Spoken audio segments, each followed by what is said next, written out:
welcome to All Things Covered with Patrick Peterson and Bryant McFadden, part of the CBS Sports Podcast Network. Man, the name says it all. If you're rocking with us, make sure you leave a 5-star rating on Apple Podcasts. And now you can leave us 5 stars on Spotify as well.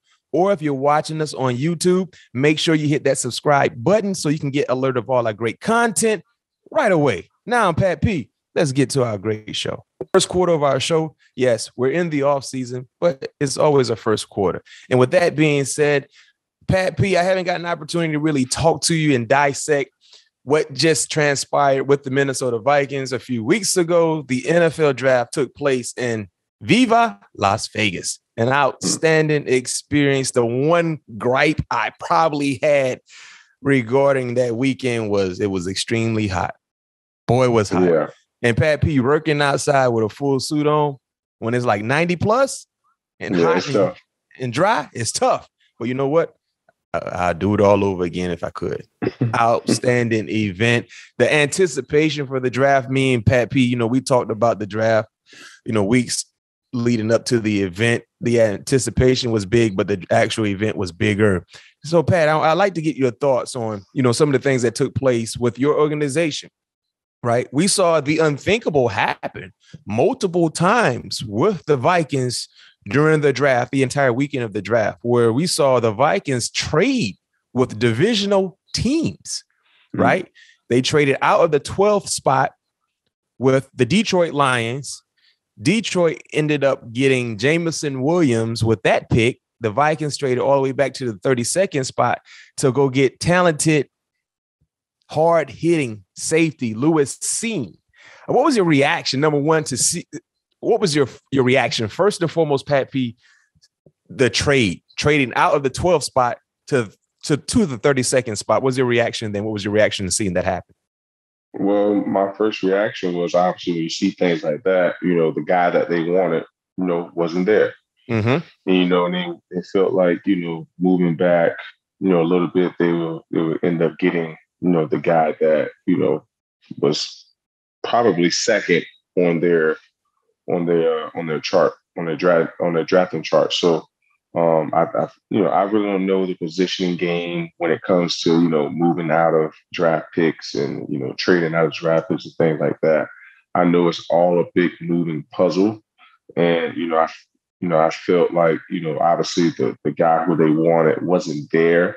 So they felt comfortable enough to move back a little bit to get a guy who they knew would possibly be there that can still provide a dynamic impact to this football team right away.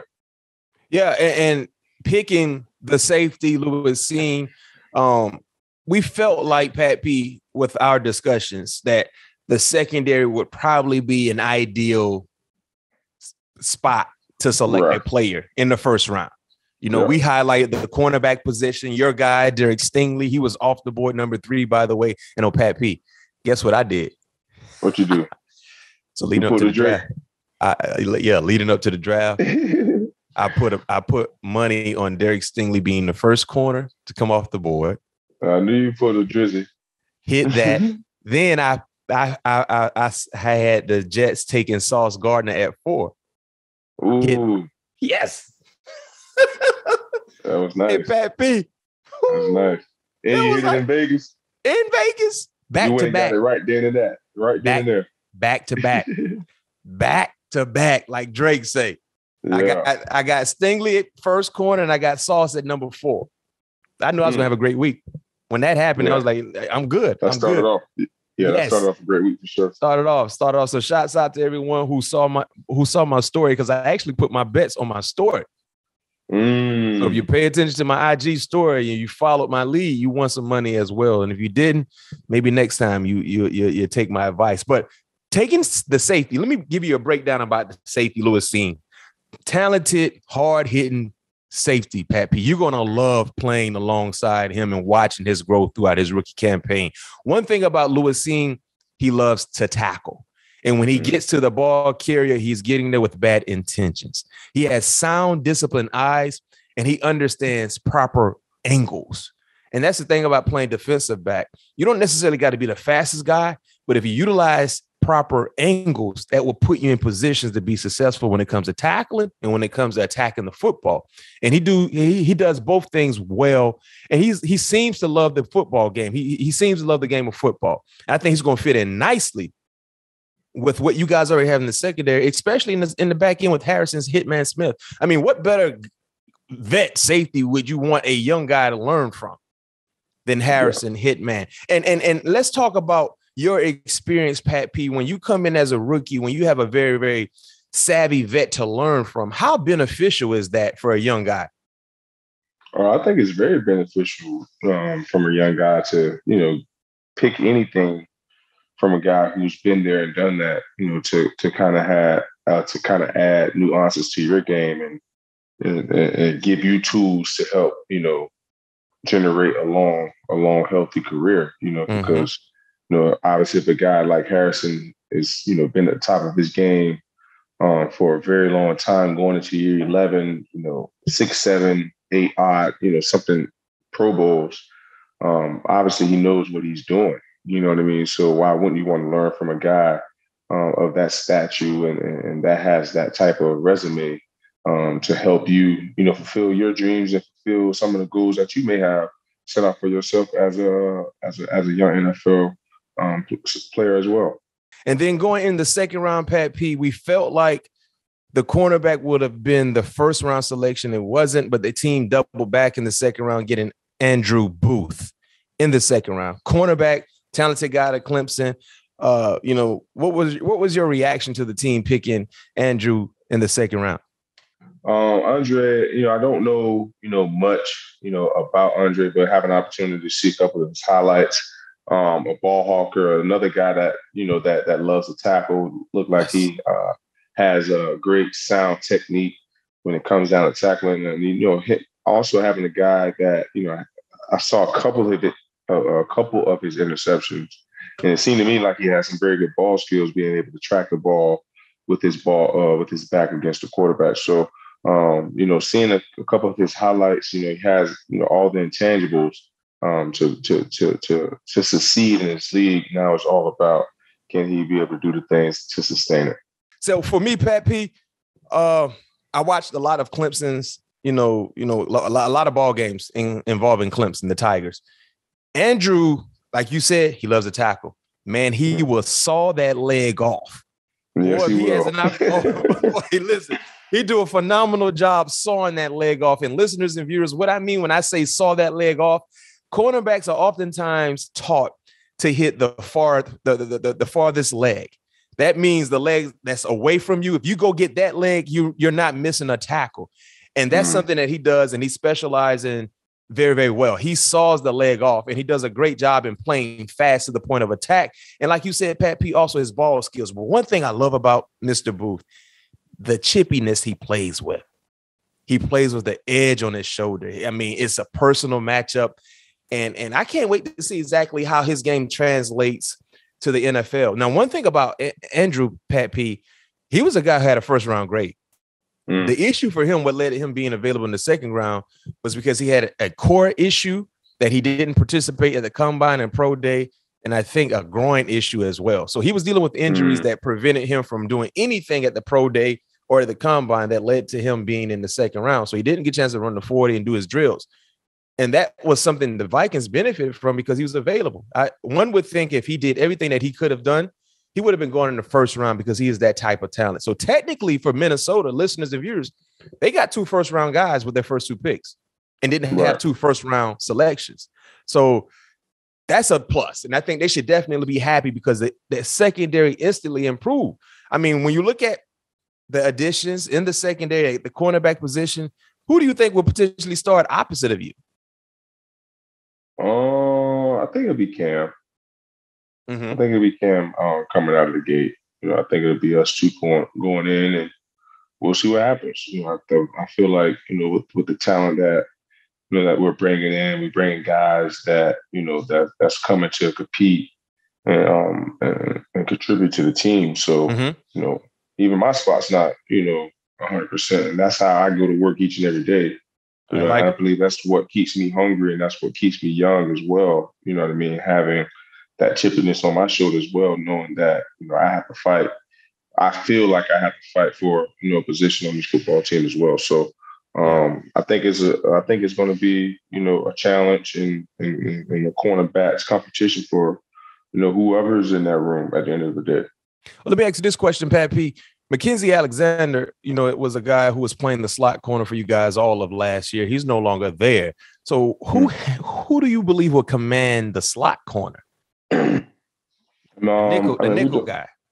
Yeah, we're doing a lot of searching right now. A lot of guys are in that position right now. So, we haven't really been out on the field to really put moving pieces together yet. I think we get an opportunity to do that next week. So that's when we'll kind of have a first glimpse of, seeing what group will be working together. Yeah. And considering and thinking about Andrew Booth, up and coming corner for the Vikings, do you see yourself potentially mentoring Mr. Booth? What you laughing about? Oh man, I see where it's going. For the most part, Mac, I feel like, I don't know the definition of the word mentoring, but if I have a piece of knowledge that's going to help. Helping. If that's what it is, yes. Yes, I probably find myself mentoring Mr. Booth, because at some point I don't want to leave this game with some knowledge that I know that helped me, that maybe can help someone further their career. My time is in. I'm 12 years in right now. What benefit is going to do for me holding on a piece of knowledge that I feel I can help the younger generation? So yeah. I'm not going to be selfish and stingy in that regards on not relaying something that can help someone else, because that's just not the business I'm in. Especially if he's on my team. Yeah. And the definition of mentor is advise or train someone, especially a younger colleague. Yeah. So if that's the definition, yes, I'll find myself mentoring. And so, what are your thoughts on what Ryan Tannehill said regarding Malik? I knew Willis? This where you was going. I just want to know what you. I just want to hear your thoughts. You've been around. You've been in the league 12 years, Pat P. You came in not knowing anything at some point in time. So, what are your thoughts in hearing what Ryan Tannehill, who, oh by the way, plays the quarterback position, and we all know, like it or not, the quarterback is a leadership position, right? No doubt about it. So, what are your thoughts in hearing what Ryan Tannehill had to say? That was those were his thoughts. That was his belief. To me, I don't know. I think he was a guy that, felt some pressure, knowing that his job was at stake or whatever. So those are the things that came to his mind. I don't necessarily think he meant that, to be honest with you. Not Pat P. I think he meant it.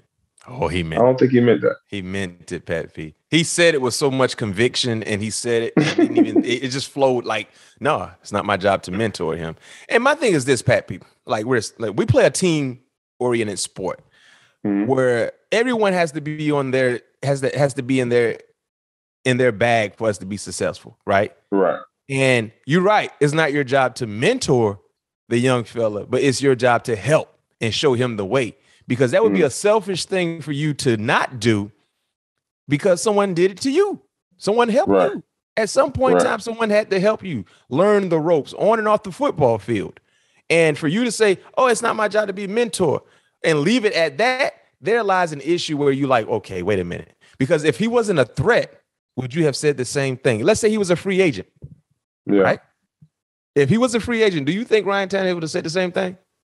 No, that's why I said I feel like he definitely thought, threatened by, the draft choice and by him being, being there. That's why I feel like I don't think he was prepared for that answer.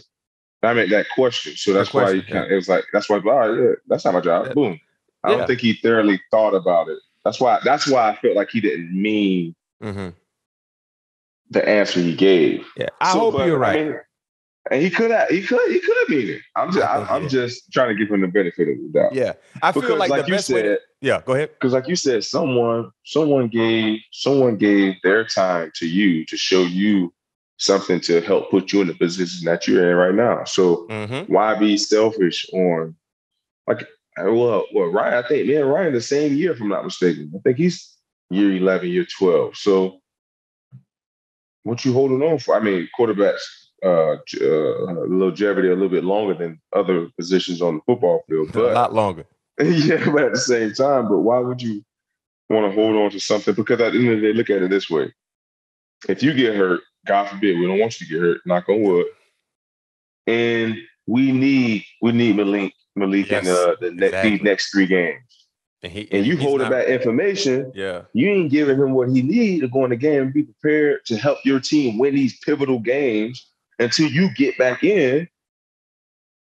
You selling your team short. And you're going to lose. You're going to lose ball games. Exactly. You're going to lose ball games. Ryan Tannehill was in the 2012 draft pack a year so after he's a year after me. Yeah. Yeah. He's 34. My thing is this, like I said, I felt like the best way to answer that question is not my job to mentor him, but I am here to help. I am here to assist and help guide him. You know what I mean? Whatever he may need from me on and off the football field, it's my job as a good teammate to be able to share the things that I've learned. Right. You have to share everything. It might be something that you learned as a rookie. Or when I was a rookie, boom, this is how I learned how to study. Okay, boom. When I was, you know what I mean? Just small things like that. And iron sharpens iron. Yeah. Like, it's his job to put heat on me. It's my job to keep him off me. Exactly. Right? Like you just said, you got to earn your job. You got to earn your starting position. Right? They drafted a guy in the 2nd round. Booth might, hey, Pat P, you know, what do you do in off technique when you got to do? You're going to share knowledge. But at the end of the day, I understand what you're trying to do. You should come in trying to take my job. That's what you're supposed to do. You want to try to take it, but it's my job. Nah, not right now. I ain't ready to give it up yet. Exactly. So every day you go to work, you know, I got to go ahead and get better. I can't be complacent. Right. When you have threats at something that you're doing, they won't allow you. You won't be complacent because you know I can't afford to sleep. Ain't no room for error. That's like when you went to LSU, Pat P. You were loaded with 5 stars all around you.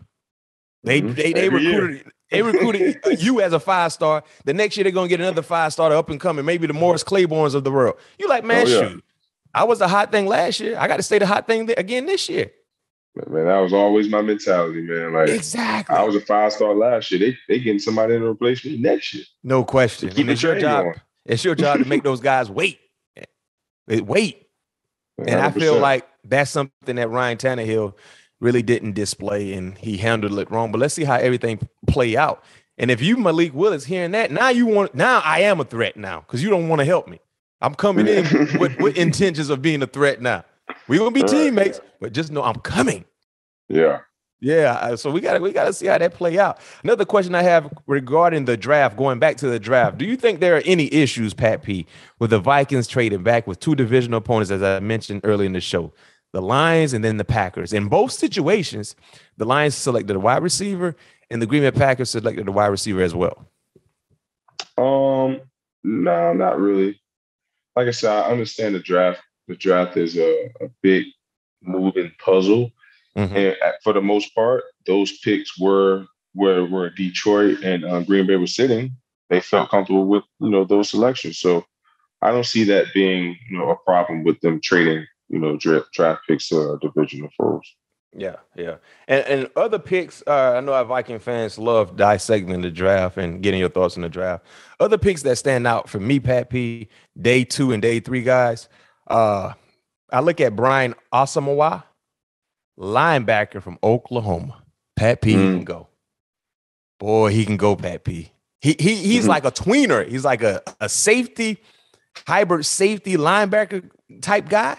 But boy, when I tell you he can go, you guys got him in the 3rd round, if I'm not mistaken. Yes, in the 3rd round. You got him in the 3rd round. Pat P, when I tell you he can go, sideline to sideline, when he gets there in a bad mood. He's the type of driver that drives with no seatbelt. He's just reckless. Organized chaos is what I like to say. And I wouldn't be surprised, man, to see O'Brien, man, getting some significant snaps at some point in time in his rookie campaign. He can go. Another guy I like, 2nd round, Ed Ingram out of LSU. I think he has an opportunity. Your former Tiger, Gordon Tiger, add some depth to the offensive line. And last for me, Jalen Naylor from Michigan State. Played some big time football for Michigan State. I mean, he got drafted. He was picked 191. I mean, could be a long shot, but I really liked his game coming out of Michigan State as well. So those are some other picks that stood out to me when you talk about guys that were not first or second round picks. Real quick, some interesting news that broke, Pat P, before we let you go.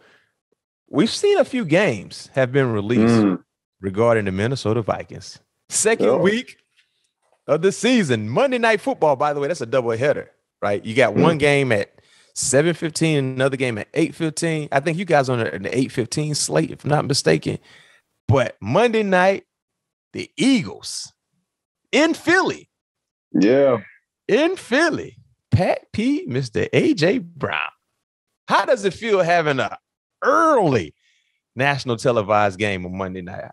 Second week of the season, Pat P. That's prime time. That's early prime time too. Yeah, that's that first between that first 3 weeks of school. So everybody's you know how it is now. Everybody gonna come back to school watching that, talking about that Monday Night Football on that Tuesday. So it's gonna be a lot of fans, viewers watching that game for sure. But having it in Philadelphia is gonna be even bigger. You know what I mean? Yes. Just their fans and the night game. Oh man, how rowdy they are. Those guys coming off of not as in a successful season as they won, I believe, losing in the first round to Tampa Bay, if I'm not mistaken. But finding ways to win and get themselves in position to be competitive again. I know the fans are definitely going to be down into that game. I love playing in Philly, so that's one of my favorite places. Anytime you play in Philly, you ball out pretty good in Philly. Anytime I notice throughout your career. I always have a pretty good game there in Philly. So hopefully we can keep that going on a national stage. Then I think week 4 we go to London. Yeah, y'all go. So this will be my second time going to London. How's that experience for you, Pat P, going to London? It's cool because I've been there before, so everything was I spent a bunch of time in London before, so everything honestly was pretty chill. Just pretty much treating it as a day-to-day life as we was in the States. So only difference was just the atmosphere was different at the football game. That was the only difference. Yeah, but having the opportunity to go back out to London for a second time is going to be great. The last time we went, I think my daughter Peyton, she was 2. She'll be 6 this time, and my youngest daughter would be 2. So it'd be her first time in London. So it'd be pretty cool for the family to kind of reunite, Peyton with London and kind of introducing it to Parker. So those 2 games that have come out so far are some very exciting games for sure. Yeah, and also too later this week, the full schedule will be revealed. Are you tuning in for that revealing to see exactly who you guys playing, when and where and things like that? Is that like a big deal for you? Just kind of getting an early start on your schedule? Actually, I think we already know who we're playing. We just don't know. Yeah, you know your opponents, but Thursday you get the actual schedule when you playing the guys. I'm not looking forward to any games, but I take that back. Who do we have on that schedule? Yeah, I know I definitely want to beat the Cardinals. I definitely want to beat them because I think we got them. They come to us this time. Yeah. Of course, Green. Obviously, those are divisional games. So we want to win all of those. That's a given. I want to win all the games that's on the schedule. But that's one I'm looking forward to again for sure. All right, so let me get your home opponents. Of course, you got Chicago, Green Bay, Detroit. You got Dallas, you got the Giants, you got Arizona, you got the Jets, and you got the Patriots. That's the home schedule. That's the home schedule. Man, I can't remember the last time the Patriots ever played in Minnesota. That's all the Jets. All right, so you want the away schedule? Yeah. Oh, Dolphins. Yeah, I definitely want to. I think we play the Dolphins. I would love to win there. I never won in Miami before in my career. So you go to Philly, you go to Washington, you go to New Orleans. Oh, that's London. That's London. You got Buffalo and you got Miami. Yeah, Miami. And the Colts. You got the Colts at home also. Yeah, so I go with Miami. Hopefully, y'all don't go to Buffalo in late December. Yeah, it gets super cold there. Oh, you go to the crib. You go back to South Florida. Yeah, Miami. Dolphins in the car. I'm looking forward to those games. That's what you're looking forward to? Yeah. All right, well, listeners and viewers, what games are you looking forward to? And also, too, I gave a little, insight about my favorite day 2 and day 3 picks. Let us know who you're excited to see from the draft picks that the Minnesota Vikings selected a few weeks ago. What's some of your favorite picks? Let us know. Load up our comment box, and sometimes we get to them on the show. Pat P, last question before I let you go. What you got in store for your cleat game this upcoming season? Anything? What you think about? Matt, honestly, I haven't really been like really crazy into the cleats for a while now, since I like to be locked in with my shoes, and the older cleats that my collection, they're a little bit too bulky. They're not innovative enough into today's game. So I had to put them on the top shelf, coach. So I'm gonna rock with my Nike Elites I've been rocking with the last 2 seasons. All black, just blacked out. Mike Tyson, Iron Mike style, black glove, black sleeve. You can't give me no color. You can't give me no color. I might give you a little color, but for the most part, that's why they're rocking lately. It's just black cleats. I like when I see what color. Like, you give me some white joints with the white. When y'all go all white. The only thing is just when we go to all white, my signature is the black sleeve, so it's hard to go black sleeve with some white stuff. What made you start wearing that black sleeve? Because you wasn't wearing that black sleeve at LSU. You wasn't when we first got in the league. What made you start wearing the black sleeve? Man, you want to know a real story, bro? Why I start wearing the black sleeve? Man? I want to know the significance in the sleeve. Yes, because I don't know, and I'm like, where does this come from? Because I look at all your stuff at LSU. You had the wrist tape, the wristband. Early on at Arizona, same thing. So what happened? What's up with the black sleeve? Unity, man. Just unity, just with all the George Floyd, all the just, injustice with, just blacks, just how we've been treated, just how we've been overlooked. That's why I started wearing all black too. Really? Yep. All black. Like ever since all the, so I've been doing it about probably since 2019, I think. Mm-hmm. That's when the black sleeve got incorporated. I've been wearing it ever since. And what made you to decide to select your left arm? Is that what you wear it on? Yeah, it's on my left arm. I just, the reason I chose the left arm because I don't know, it's just my watch arm. My grandfather always told me that's the man's side. Yeah, you gotta wear your watch. You gotta wear your. Hey, my granddaddy told me the same thing. Yeah, he said a man wears his watch on his left wrist. Remember that. Yeah, I'm like, what? He said, remember that. Your man wears his watch on his left wrist. So it's funny that Uncle Buster told you the same thing. Yeah, man. So that's the reason why I started wearing the black sleeve. To me, it resembles unity. And just with us blacks, just always prevailing and finding a way, but having to do a better job of having each other back. Mm-hmm. Okay. So that's where the black sleeves come from. That's where the black sleeve come from. All right. I see what you're doing. And now you talk about, the George Floyd incident some years ago. Now you playing in Minnesota. Yeah. You're playing in Minnesota. So you're right there, in the heart of everything that took place some years ago, and people still talking about to this day. And his family still, and friends that are close associates to him, still keeping his name alive, and that's unique. I didn't know what the significance was to the black sleeve, but I get what you're putting down, and you still can add a little color. You can keep rocking the black sleeve. You can rock the black sleeve. Hey, Mac. You can still add a color to the cleat game, though. Hey, another quick.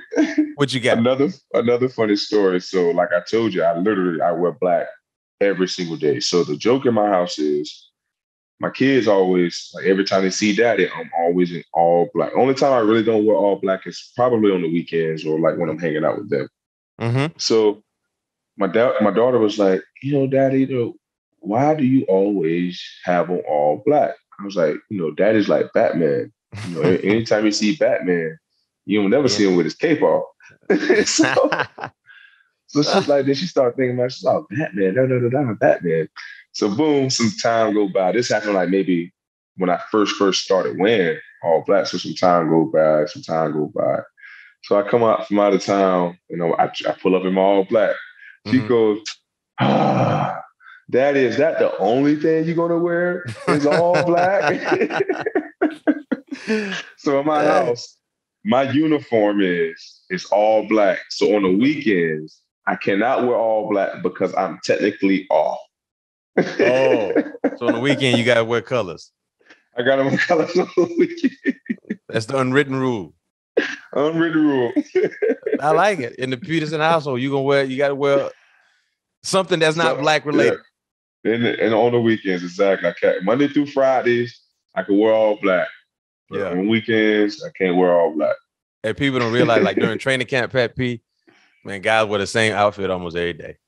Every day. Hey, it's getting washed. It's gonna get washed. Like no question. You don't have to pack anything. You can take a little bowling ball bag to training camp.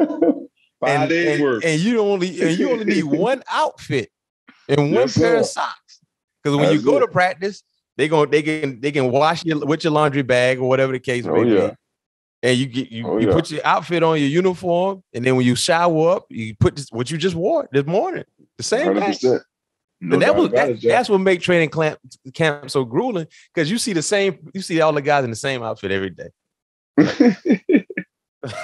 Hey, that's my first training camp. I packed the whole luggage like I was going away on vacation, man. I had all kinds of Nike shorts in there, Jordan shorts, different shoes. But I'm wasting all these good outfits. Right. You don't see nobody. You only see people who's in the facility. That's it. In the people in the cafeterias, so training camp, man. Listen, you actually can take a book bag. Right. Just have your toiletries in there, whatever you need. That's it. Yeah. All right. I got you, but Pat P, you still can give me some color in the cleats. Well, I may change up. I'm starting early. It's May. We got a whole what 3 months before the season. You got a whole 3 months to get things aligned. Yep, I got you. I need to see some color. That's it. You can keep the black sleeve because I know it's sentimental to you. Well, you can give me some color in the cleat game. All right. And then what you do. You first game of the season, y'all probably gonna open up with Detroit. First game of the season. Dang, boy, let's see that hat. Let's see if they hit when their schedule come out. Y'all play Detroit first game of the season on everything I love, Pat P. Everything I love. I'm gonna play the lottery on Friday. Y'all play Detroit home or away first game of the season. Why won't you put it? I'm sure that's a bet. Why won't you bet it? They got a bet for everything. Eric, find out. Yeah, you're right. That's a bet. I'm gonna put it down right now. So y'all need to do the same thing.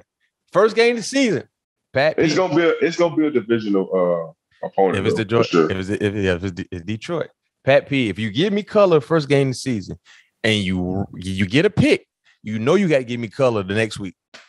It's gonna be Monday night. That's the deal. That's going to be a deal. All right. All right. We'll see. Is that fair? We'll see. That's fair. I got to get some of that. Yeah, that's fair. So week 1 against Detroit, give me color. You get a pick. Week 2 Monday night gig. You got to give me color. Deal. And you got to ride that color until you don't. Hey, man, you didn't say all that. You just said give me a color. No. Hear me out, Pat P. Hear me out. No, listen to me. No. Listen to him. I'm about to let you go. I know it's late. Okay. If you get a pick in color week 1 and you double it back week 2 and you get another pick in color, you know you got to rock color on week 3. All right. All right. I got you. That's a deal. If you start the season off with 2 picks, the first 2 games, you can't change nothing. That's a deal. You're right. You know how I go. You know how I go. You know how we do. You can't change nothing. Got to keep it going. You're right. It's hot. You can't get off the blackjack table when you don't stop when you just hit blackjack 3 times. Keep it going. You don't cash in and say, that's enough. Then you double up. So let's first thing, Detroit week 1 when the schedule come out, and I'm hit your phone, boy. Y'all play. Y'all, you know what? Let me check my account. Let me see if I can figure out what the schedule is. Because I'm gonna put some on the money on the line right now, like I did Stingley and Sauce Gardner. People laughed at me like you don't know what you're talking about. Yeah, that's what we need. Let's see what happens, ladies and gents. But Pat P, man, listen. Always nice catching up with you. Yes, sir. Getting ready. As Pat P is in Minnesota right now, the guys are working out. Y'all is the majority of the team still there right now? I mean, everybody's still all hands on deck. Yeah. Everybody's still here, baby, locked and loaded. So it's serious business. I like it. Hey, man. I like it. We got big goals on our mind, man. We trying to get the damn thing. Final game of the season, you trying to get to Arizona. No doubt about it. That's the final game of the 100%. season. Yep. And I'll be there. 100%. You can't wear a black suit though, Pat P. You never know. No, Pat, I got a bunch of them too. I know you do. You can't act like you going to a funeral. Honestly, I got some fire suits now. I know you got fire suits. Only wear the all black early in the season. Then once it gets a little cold, that's when I, bring out the colors, switching it up with the fall and the winter and all that stuff. But yeah, I will not have a black suit for a game because I typically, because I'm a two suit pony, so I wear all black, maybe wear all black there, and I switch it up and pull out one of my new ones on game day. Okay, that's what you call stunting right there for you. Yeah. Hold on, no, that's what you call stunting. That's what you call stunting. Well, ladies and gents, thank you for joining us. Bryant McFadden, Patrick Peterson, all things covering everything related to football. This episode, Minnesota Vikings, recapping the draft. Hey, until next time, see you when we see you. Peace. Yes, sir. Peace.